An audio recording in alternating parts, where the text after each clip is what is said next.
Bismillahirrahmanirrahim. Assalamualaikum warahmatullahi wabarakatuh. Puji syukur kita panjatkan kehadirat Allah Subhanahu wa Ta'ala atas berkat dan rahmat karunia-Nya. Kita masih diberi kesempatan untuk melaksanakan presentasi secara online. Baik, tak lupa pula kita panjatkan selawat serta salam kepada junjungan kita Nabi besar Muhammad SAW. Untuk mempersingkat waktu, izinkan saya memperkenalkan diri. Nama Yulinda Sriwahyuni, kelas manajemen 19D, NIM 10572111119.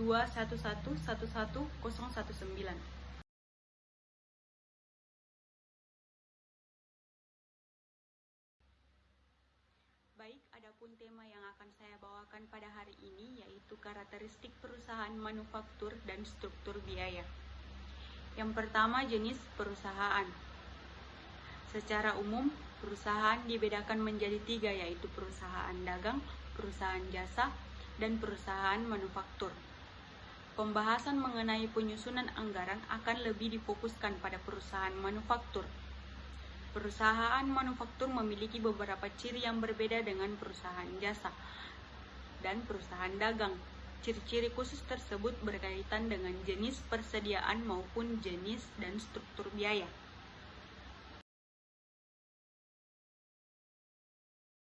Yang kedua, Jenis persediaan perusahaan manufaktur terbagi menjadi 3 persediaan. Yang pertama, persediaan bahan baku, persediaan barang dalam proses.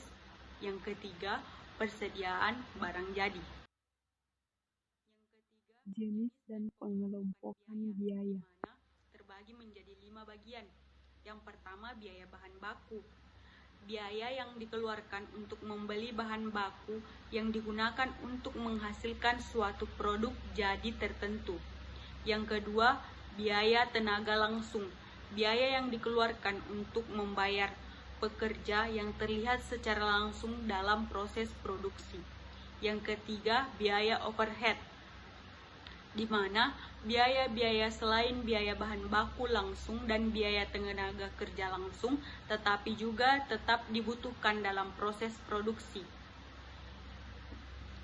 Biaya overhead ini terbagi menjadi 3, yaitu biaya bahan penolong, di mana bahan tambahan yang dibutuhkan menghasilkan suatu produk tertentu. Yang kedua, biaya tenaga kerja penolong, tenaga kerja tidak langsung, pekerja yang dibutuhkan dalam proses menghasilkan suatu barang tetapi tidak terlibat secara langsung di dalam proses produksi. Yang ketiga, biaya pabrikase, biaya-biaya tambahan yang dibutuhkan untuk menghasilkan suatu produk selain biaya bahan penolong dan biaya tenaga kerja penolong, yaitu biaya pemasaran. Biaya yang dikeluarkan perusahaan untuk mendistribusikan barang dagangannya hingga sampai ke tangan pelanggan. Yang kelima, biaya administrasi dan umum. Biaya yang dikeluarkan untuk keseluruhan biaya operasi kantor. Dan pengelompokan biaya. Biaya-biaya tersebut dikelompokkan menjadi 2 kelompok biaya, yaitu yang pertama ada biaya produksi, di mana biaya produksi ini terbagi menjadi 3 lagi. Yang pertama, biaya bahan baku langsung, yang kedua, biaya tenaga kerja langsung, dan ketiga, biaya overhead. Yang kedua atau selanjutnya, biaya operasional atau komersial. Ini terbagi menjadi 2. Yang pertama, pemasaran, yang kedua, administrasi, dan selanjutnya ada arus biaya. Bisa kita lihat pada bagannya, itu dari bahan baku, bahan dalam proses, dan bahan jadi, di mana yang memerlukan tenaga kerja dan overhead. Ada perilaku biaya. Perilaku biaya ini terbagi menjadi 3. Yang pertama, biaya variabel, di mana biaya yang akan berfluktuasi sejalan dengan perubahan tingkat aktivitas perusahaan. Nah, tingkat aktivitas dapat berupa volume produksi, volume pemasaran, dan jumlah jam kerja, ataupun ukuran aktivitas yang lain. Yang termasuk dalam kelompok ini adalah biaya bahan baku, biaya tenaga kerja langsung, sebagian biaya overhead pabrik, dan sebagian biaya pemasaran.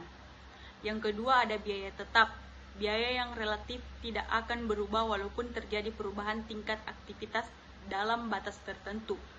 Nah, yang termasuk dalam kelompok ini adalah sebagian biaya overhead, sebagian biaya pemasaran, dan biaya administrasi dan umum. Yang ketiga ada semi variabel, biaya yang sebagian mengandung komponen variabel dan sebagian lagi mengandung sifat tetap. Artinya dia bisa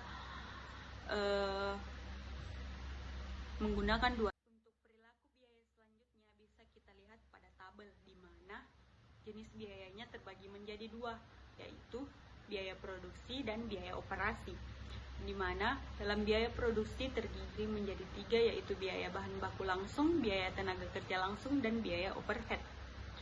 Di mana perilaku biayanya itu untuk bahan baku langsung biaya variabel, untuk biaya tenaga kerja langsung variabel, untuk biaya overhead variabel dan tetap.